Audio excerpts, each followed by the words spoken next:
সালামু আলাইকুম। মাত্র কিছুক্ষণ আগেই আমাদের বৈষম্য বিরোধী ছাত্র আন্দোলন থেকে উপদেষ্টা পদে মনোনীত হওয়া নাহিদ পদত্যাগ করেছেন। তো তার পদত্যাগ করার পর তার বেশ কিছু ছবি ভাইরাল হয়েছে। পাশাপাশি ডক্টর ইউনূসের সাথে সেই আলিঙ্গন করা বিশেষ মুহূর্ত দেখে অনেকেই কান্নাও করেছেন, অনেকেই খুশিও হয়েছেন। আবার পদত্যাগের পর তিনি যে বক্তব্য দিয়েছেন সেই বক্তব্যটাকে ঘিরেও পজিটিভ নেগেটিভ নানান বক্তব্য আছে। তবে আমরা জানি যে তিনি একটা দলের প্রধান হবার জন্য পদত্যাগ করেছেন। তো দলের প্রধান মানে কি?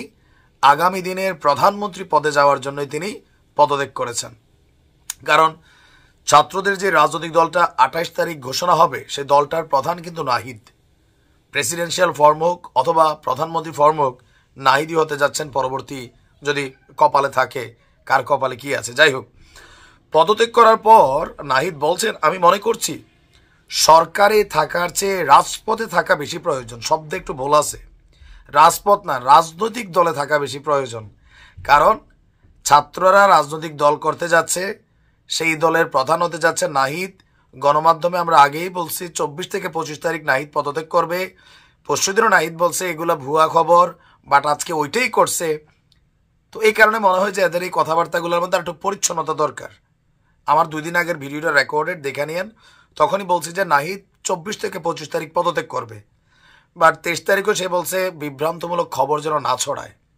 আচ্ছা, তো রাজপথে থাকা বেশি প্রয়োজন, রাজপথে না, রাজনৈতিক দলের প্রধান পদে থাকা বেশি প্রয়োজন, সেই জন্য তিনি পদত্যাগ করেছেন, এটা আমরা বুঝি। বাট তার বক্তব্য রাজপথে থাকা বেশি প্রয়োজন, তাই পদত্যাগ করেছে। পদত্যাগপত্র জমা দিয়েছি, সব কমিটি থেকে ইস্তফা করেছি।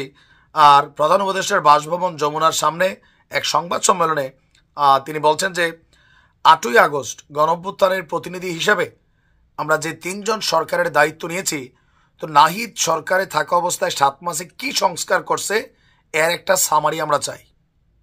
তাহলে আমরা বুঝতে পারবো যে ডক্টর ইউনূসের নেতৃত্বাধীন এই সরকার কতদূর কি করে আসছে। ইভেন তথ্য মন্ত্রণালয়ে তিনি কতটুকু কাজ করে আসছেন এটাও আমরা একটু জানতে চাই।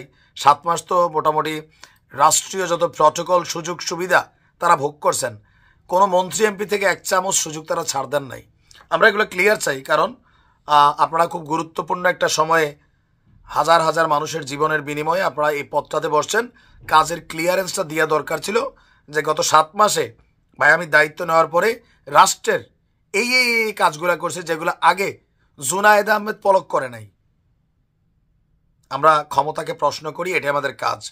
আচ্ছা, এরপরে তিনি বলছেন যে তখন দেশের জাতীয় নিরাপত্তা এবং গণঅভ্যুত্থানের আকাঙ্ক্ষা বাস্তবায়নের জন্য দায়িত্ব গ্রহণ করা যৌক্তিক মনে হয়েছিল।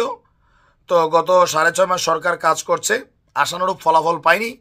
তো আমার কাছে মনে হয়েছে সরকারি স্টেবিলিটি আসছে। কোন দিক থেকে আপনি মনে করেন?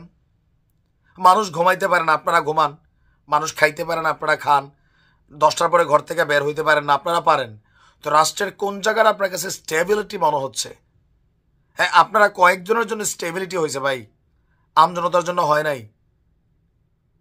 তিনি বলছেন, ব্যক্তিগতভাবে মনে করি সরকারের বাইরে দেশের যে পরিস্থিতি, সেই পরিস্থিতিতে একটি রাজনৈতিক শক্তি উত্থানের জন্য আমার রাজপথে থাকা প্রয়োজন, ছাত্র জনতার কাতারে থাকা প্রয়োজন। এগুলো রাজনৈতিক বক্তব্য, আমরা বুঝি।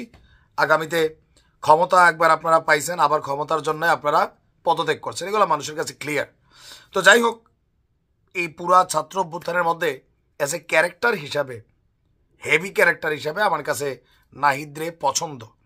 যে ছাত্র জনতার যে রাজনৈতিক দল আসবে, এটার প্রধান কে হবে আমার মধ্যে অনেক চিন্তা ছিল। যখন নাহিদের নাম শুনছি মনে হয়েছে হ্যাঁ, ফুল টিমের মধ্যে একটু দায়িত্বশীল পোলা, কথা কম বলে, বাট যেটা বলে বুলেটের মতন বলে, পার্সোনালিটিও শক্ত, আর আছে নেতৃত্বে দেওয়ার মতন কোয়ালিটি আছে। তবে বক্তব্যগুলোতে একটু রাজনৈতিক 10 জনের মতন হয়ে গেছে আর কি। যাই হোক, বেস্ট অফ লাক নাহিদ। আমরা আশা করি আগামী দিনে তিনি তার দলকে সঠিক নেতৃত্ব দিবেন, দেশের কল্যাণে কাজ করবেন। গতানুগতিক দ্বারা পলিটিশিয়ানদের মতন ধুমধাম কথাবার্তা বলবেন না, যেটা 2 দিন পর আবার মানুষ দেখবে ওইটাই হচ্ছে। বাট আপনি বলতেছেন আরেকটা। ভালো থাকুন।